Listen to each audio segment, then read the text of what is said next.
জি কর হাসপাতালে আপনারা শুনছিলেন আমাদের প্রতিনিধি যেটা জানাচ্ছিলেন যে জি কর হাসপাতালে সেখানে জরুরি বিভাগ ছাড়া এমার্জেন্সি বিভাগ ছাড়া সর্বত্রই পরিষেবা দিচ্ছেন না জুনিয়র চিকিৎসকরা, তারা বিক্ষোভ করছেন। এই মুহূর্তে সেখানকার ছবি আপনাদের সামনে আমরা তুলে ধরছি। নিরাপত্তাহীনতায় ভুগছে এখানকার ছাত্রছাত্রীরা, এমনটাই অভিযোগ করা হচ্ছে। বিক্ষোভ চলছে এই মুহূর্তে। বিনীত গোয়েল তিনি উপস্থিত রয়েছেন সিপি, আর এদিকে বিক্ষোভ চলছে।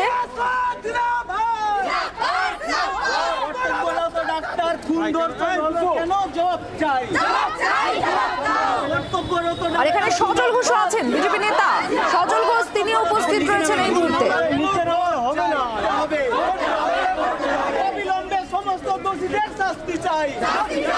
নান্টু হাজরা আমাদের প্রতিনিধি বিক্ষোভ নিয়ে জানাচ্ছেন, বিক্ষোভ থেকে কি বলা হচ্ছে নান্টু? আর সজল ঘোষ উপস্থিত আছেন, কি বলছেন তিনি? ইতিমধ্যে কিন্তু একেবারে হাসপাতাল চত্বর কিন্তু বিভিন্ন যে সংগঠন, সেই সংগঠন কিন্তু বিক্ষোভ শুরু করেছে। একদিকে এআইটিএসও তারা বিক্ষোভ করছে, অন্যদিকে বিজেপির তরফ থেকেও কিন্তু বিক্ষোভ চালিয়ে যাওয়া হচ্ছে। এবং ইতিমধ্যে অর্চনা মজুমদার, সজল ঘোষ তারা এসে উপস্থিত হয়েছে এবং রীতিমতো তারা গেটে বসে পড়ে কিন্তু বিক্ষোভ দেখাচ্ছে। মূলত তাদের দাবি যে অবিলম্বে এই যে ঘটনা ঘটেছে সেই ঘটনা সিবিআই তদন্ত করতে হবে এবং তার পাশাপাশি অন্যদিকে যে আন্দোলনকারীরা রয়েছে তাদের বক্তব্য যে পূর্ণাঙ্গ তদন্ত করতে হবে, ম্যাজিস্ট্রেটের উপস্থিতিতে সেই তদন্ত করা হোক, প্রত্যেকটা ক্ষেত্রে ভিডিওগ্রাফি করতে হবে। এবং এই একাধিক দাবি নিয়ে কিন্তু এই মুহূর্তে বলা যেতে পারে যে জি কর হাসপাতাল চত্বর একেবারে উত্তপ্ত হয়ে রয়েছে। প্রচুর পুলিশ বাহিনী কিন্তু মোতায়েন করা হয়েছে এখানে এবং এই মুহূর্তে বিক্ষোভ চলছে। এবং একদিকে যখন সজল ঘোষ তিনি রাস্তায় বসে পড়ে বিক্ষোভ দেখাচ্ছেন, অন্যদিকে এআইটিএস এর পক্ষ থেকেও কিন্তু একই সাথে বিক্ষোভ চলছে। এবং বলা যেতে পারে এই বিক্ষোভের তরফ থেকে একটাই দাবি কিন্তু যেটা হলো যে পূর্ণাঙ্গ তদন্ত করতে হবে। অন্যদিকে বিজেপির তরফ থেকে সজল ঘোষ দাবি করছেন সিবিআই তদন্ত করতে হবে এবং নিরাপত্তার অভাব রয়েছে হাসপাতালে। এবং যে কারণেই এরকম একটি ছাত্রী যে মারা গেল সেই ঘটনায় কিন্তু প্রত্যেকেই এই ঘটনায় দায়ী করছেন হাসপাতাল সুপারকে এবং এমনটাই তাদের দাবি। এবং সেই দাবি নিয়েই কিন্তু ইতিমধ্যে বিক্ষোভে উত্তাল জি কর হাসপাতাল। এই মুহূর্তে একটু পুলিশের ব্যবস্থাটাও দেখতে চাইবো, কারণ একে তো জরুরি পরিষেবার জায়গা হাসপাতাল, তার মধ্যে বিক্ষোভ চলছে, আবার তদন্তও হচ্ছে। এখন পুলিশ এই পুরো বিক্ষোভ থামাতে বা এই বিষয় নিয়ে কোনো পদক্ষেপ করছে বা বন্দোবস্ত হয়েছে আলাদা?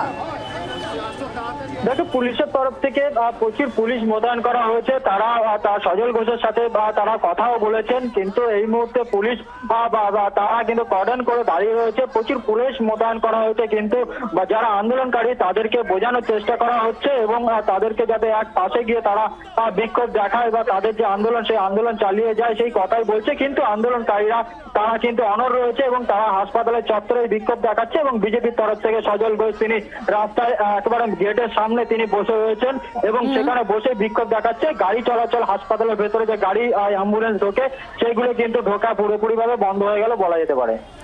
ধন্যবাদ, আমাদের প্রতিনিধি ছিলেন আমাদের সঙ্গে। আর এই মুহূর্তে আপনাদের প্রতিক্রিয়া শোনাবো চিকিৎসক সংগঠনের নেতা মানস গুমটা, তিনি কি বলছেন এবং মোহাম্মদ সেলিম তার প্রতিক্রিয়া আছে, শুনুন। এরকম এটা তো হচ্ছে নজিরবিহীন ঘটনা, ভয়ঙ্কর ঘটনা, গা শিউরে ওঠার মতো ঘটনা।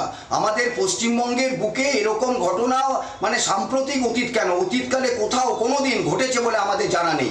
এবং এটা শুধু চিকিৎসকদের বিষয় নয়, যে ঘটনা ঘটেছে সেই ঘটনাতে সারা পশ্চিমবঙ্গের মানুষ লজ্জিত। এবং একই সঙ্গে আমরা বলতে চাই যে গোটা পশ্চিমবঙ্গ দুষ্কৃতীদের দখলে চলে গেছে। ফলে এখনই যে ঘটনা পড়েন, ওই ঘটনা ঘটার পর যা কিছু ঘটে চলেছে প্রশাসনের পক্ষ থেকে আমাদের মনে হচ্ছে কোনো না কোনো ভাবে যে একে ধামাচাপা দেওয়ার একটা প্রচেষ্টা, এটাকে আত্মহত্যা বলার একটা প্রচেষ্টা। অথচ মানে সত্যিকারের তদন্ত করে সেই তদন্তে দোষীদের শাস্তি দেওয়ার কোনো উদ্যোগ প্রশাসনের আছে বলে আমাদের মনে হচ্ছে না। তাই আমরা ডিমান্ড করছি, আমরা দাবি করছি যে কোনোভাবেই জি করের ফরেনসিক এক্সপার্টদের দিয়ে নয়, বাইরের এক্সপার্টদের দিয়ে আমার হচ্ছে পোস্টমর্টেম করতে হবে। এবং একই সঙ্গে ভিডিও পোস্টমর্টেম চাই, এমনি পোস্টমর্টেম না, সেটা সুনিশ্চিত করতে হবে। পিজিটি সেকেন্ড ইয়ারের ছাত্রী, medical student, post graduate training. আপনারা জানেন হাসপাতালগুলোতে মূলত এই পিজিটিরা তারা চালায়, যেহেতু চিকিৎসক সংখ্যা কম, তারাই যেমন জুনিয়র ডক্টরস, তার সঙ্গে এসআর এবং পিজিটি। সেখানে 36 ঘন্টার ডিউটিতে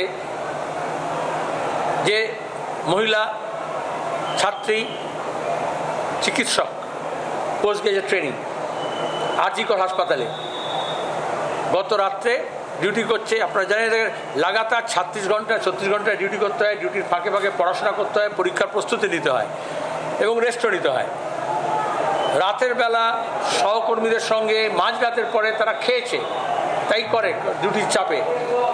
তারপরে যখন সেমিনার রুমে পড়াশোনা করবে এবং রেস্ট নেবে, আজকে সকালে তাকে মৃত অবস্থায় পাওয়া যায় জি কর হাসপাতালের মধ্যে, সেমিনার রুমের মধ্যে, যেটা অকল্পনীয় পশ্চিমবঙ্গের বুকে। শিক্ষা ক্ষেত্রগুলো, চিকিৎসা কেন্দ্রগুলো, সরকারি ব্যবস্থাপনায় কোন পর্যায়ে গিয়েছে এই দখলদারি মনোভাবের জন্য, এটা তার প্রমাণ। বাংলার আওয়াজ, বাঙালির আবেগ, জি 24 ঘন্টা।